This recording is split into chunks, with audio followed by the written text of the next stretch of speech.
Welcome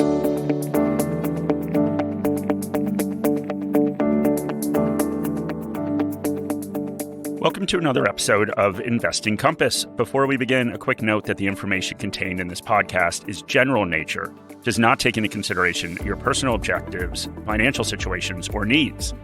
All right, so Shani, we talked about your birthday last time. And yesterday I took you for a birthday drink. You did, yeah. We went to a really nice bar. And you complained about it.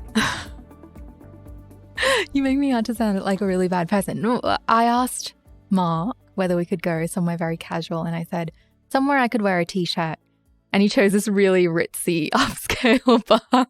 And I was like, I can't wear a t-shirt there, Mark. He's like, yeah, you could. And you could. And I asked him what he was wearing. He's like, not a t-shirt. So yes, well, that happened. And you know what we didn't order, and we were joking about it, that they had something called like $1 million martini. And apparently they came over and to your table, shaved 24 karat gold into your martini. I don't know why you'd want that, but I'm not sure. It sounds pretty gross. It's a missed opportunity, but we said we were going to order one and then we just forgot. But anyway, let's get into the actual episode. We've talked about your birthday twice now, so I feel like that's enough, right? Yes. Okay, so we get comments from readers often, and today's episode is based on comment. So we get a lot of questions around portfolios, and specifically ETF portfolios, because people do love ETFs. So we're going to talk a little bit today about international ETFs and how to make up a portfolio with them. And we also actually got a really nice email from Jenny. It was very nice. Who said that she likes to listen to the podcast while she's gardening. Yes, and I've actually prepared something for you, Mark, because you always quiz me and make me feel like I take an exam every time I do an episode. So, are you going to quiz me about ETFs or something else? No, about national flora. So this one's for Jenny. About the gardening thing? Yes. Okay. Because she likes gardening. She likes flora. So I'm going to ask you the national flora for 5 countries. I'm going to get every one wrong. Okay. Well, we'll start with an easy one. What about Australia? You know, I learned this before I took the citizenship test. That's why I thought you would know this. But I don't remember. You've had a lot to drink since then. It's not a Warthaw. That's New South Wales, right? I don't remember. What is it? A wattle. A golden wattle. A golden wattle. Yes. Okay.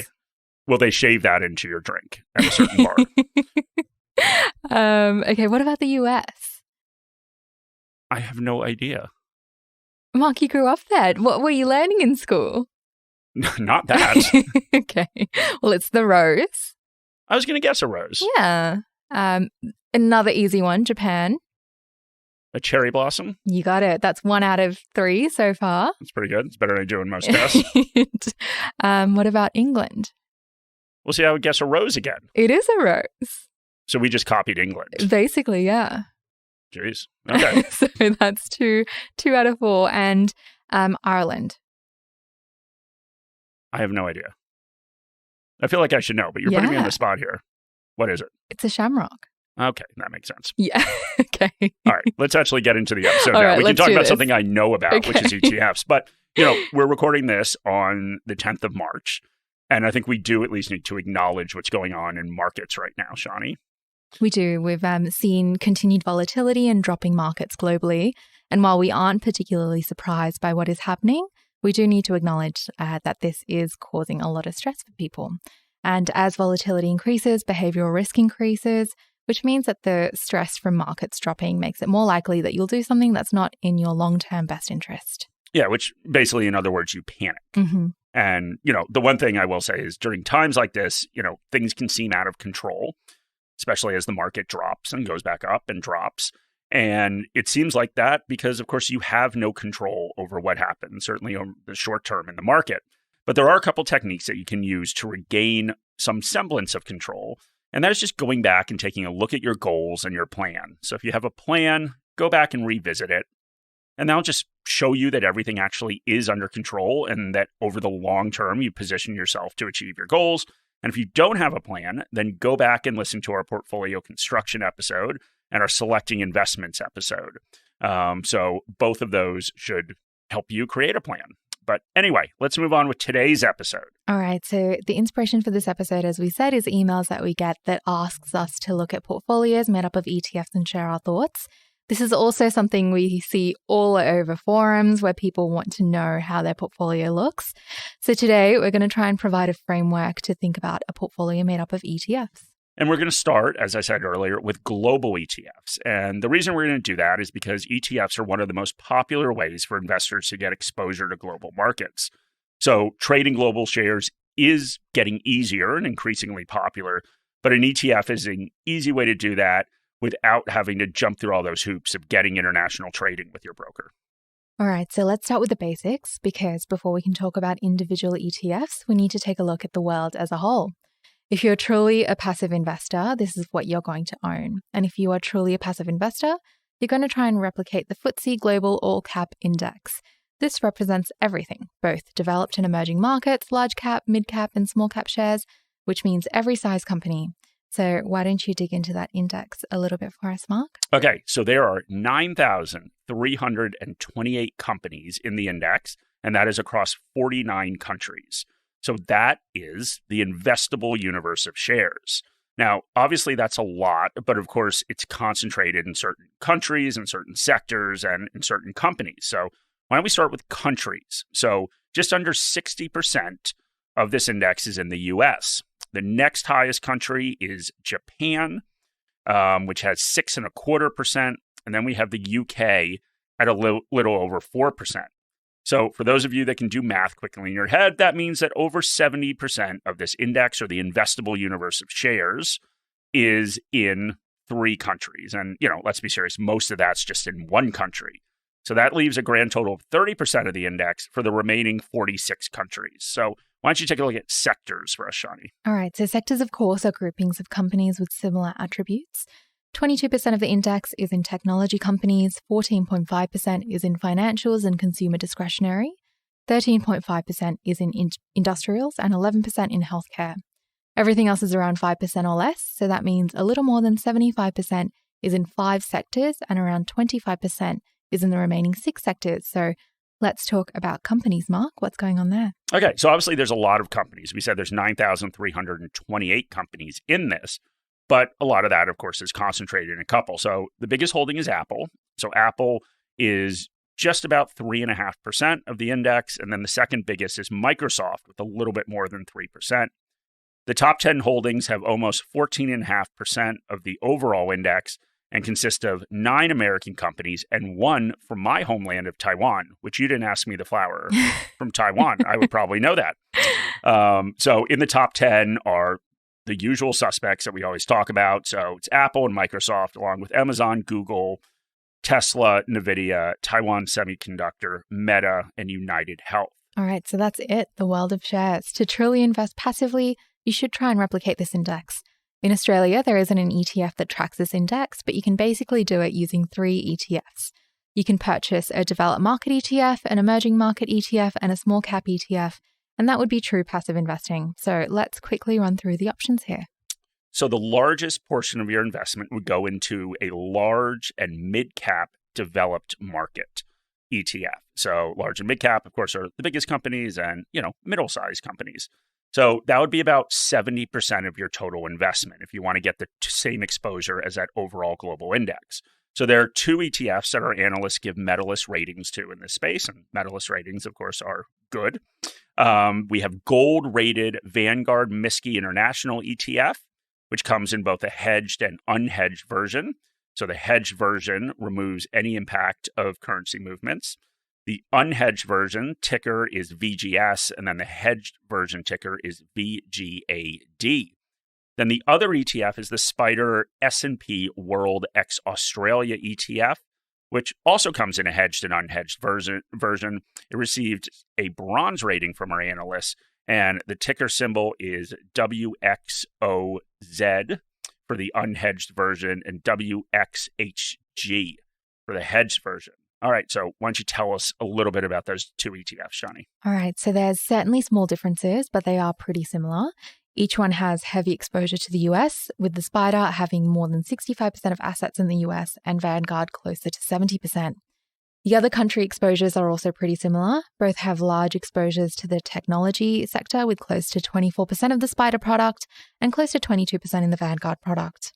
The SPDR product has 20% of holdings in the top 10 names, which includes 5.2% in Apple and 4% in Microsoft. And the Vanguard has 19% in the top 10, which includes 5% in Apple and 3.8% in Microsoft. These percentages should start to sound pretty similar as they're close to the overall total global opportunity set we discussed before. And that does make sense because, as Mark said, this would be roughly 70% of your total investment if you were trying to replicate exposure to that total global investable universe. So yes, you don't have to have emerging market or small cap exposure because they don't make up that much of the overall global market. And there are differences between these two products, but honestly not enough to get into any big argument about. Both are cheap with a fee of 0.18% or 18 basis points. And historically, the returns have been very similar. So let's not split hairs here with these two ETFs. They both give you large and mid-cap exposure to global markets, which is mostly made up of U.S. shares and is extremely overweight technology shares. Let's move on to the next step of trying to replicate that total investable universe of global shares. We want to put roughly 20 to 25% into emerging market shares now. So how do we do this, Shani? All right. So once again, we have two choices here that our analysts like. They like the Vanguard Emerging Markets Shares ETF with the ticker symbol of VGE and the iShares Miski Emerging Markets ETF with the ticker symbol IEM.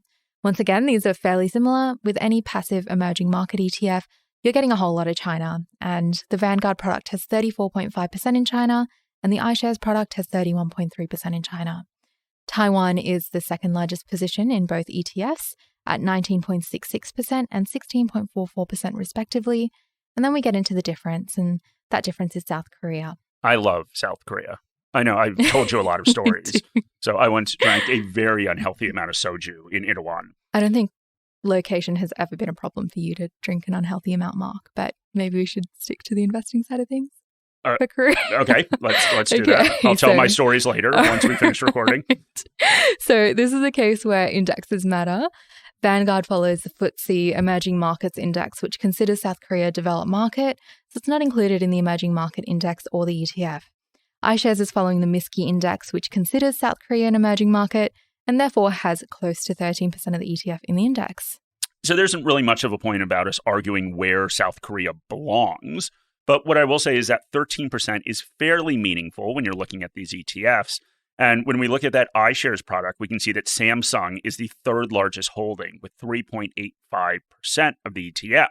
So now let's put this whole thing in a little bit of perspective before people start losing sleep over South Korea. This is not going to make a big difference in achieving your goals if you happen to pick this Miski developed market ETF like VGS or the Ftse Emerging Market Index, which VGE follows. So one less thing to keep me awake at night. I figure if anyone is worried about not meeting their retirement goal because of South Korea, you can go out drinking soju with Mark, which will take enough years off your life so you won't have to worry about retirement in the first place. Maybe. We could do soju or somebody could take me out and buy me that $1 million martini. I'll do that, mate. It was $42. It was $45. $45. It seems like a lot for a drink.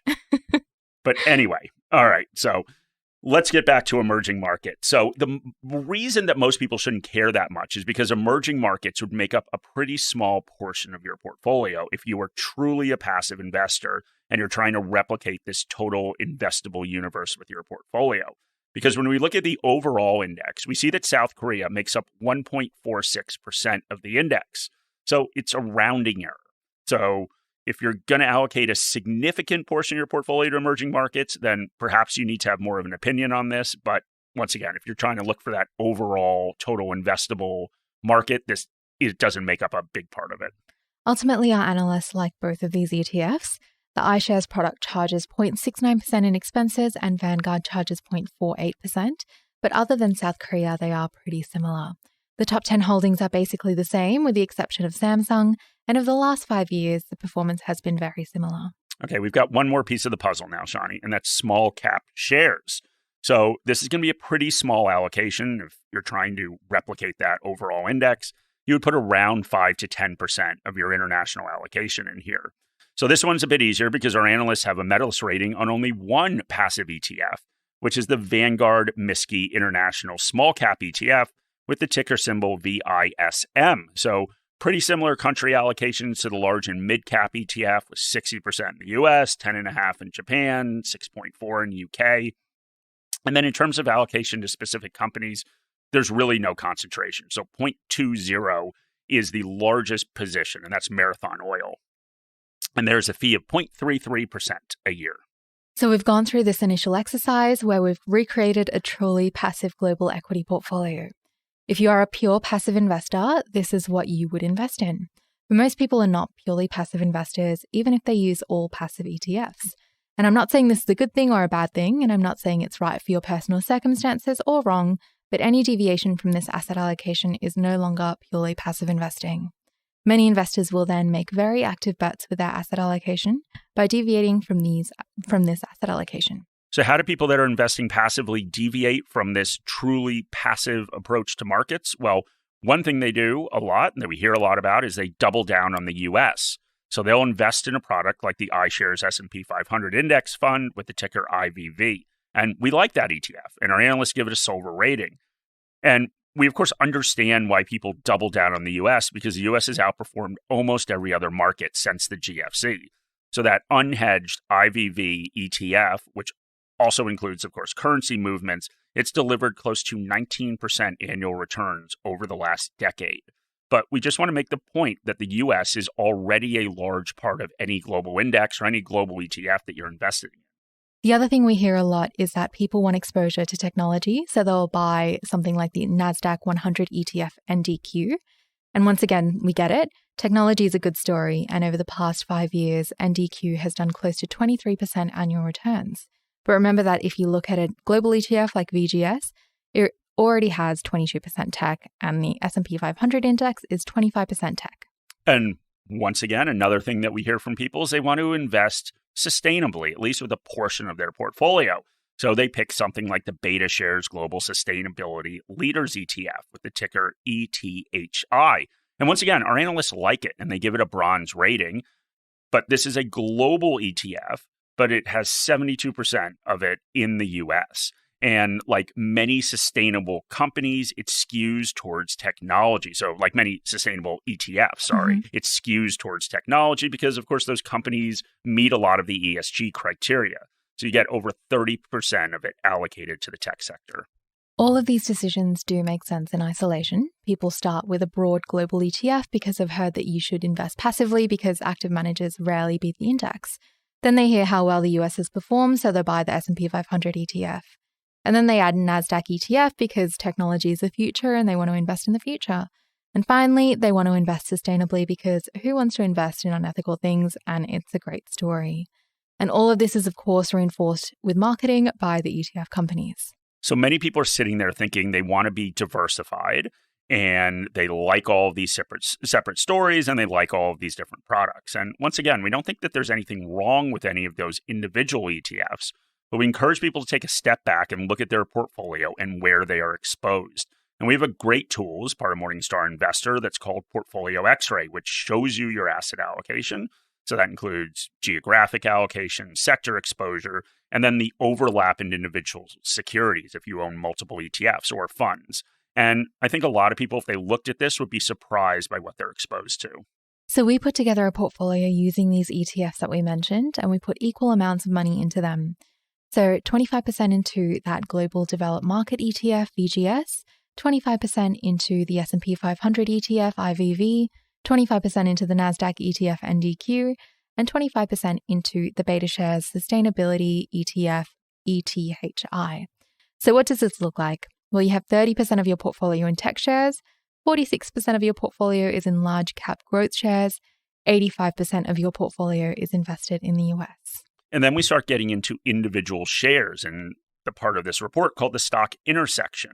So Apple is held by all 4 ETFs, and you end up with 7.5% of your portfolio in Apple, 5% in Microsoft, and more than 3% in NVIDIA and Amazon.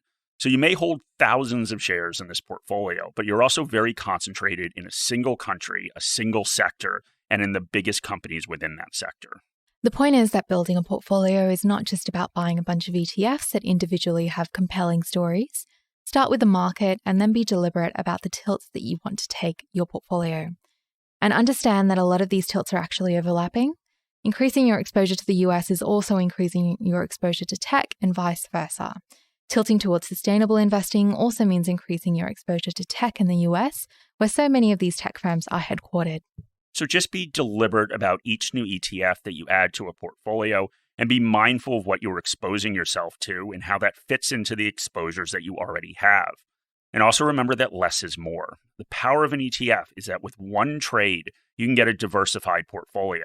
So always remember with an ETF portfolio that less is more.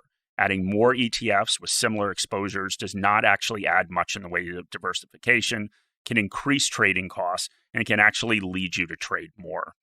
And one thing we didn't talk about today, deliberately, was we didn't talk about my favorite ETF subject, which is, of course, thematics. So people generally will sprinkle in thematics here, which can also increase exposure to these same areas.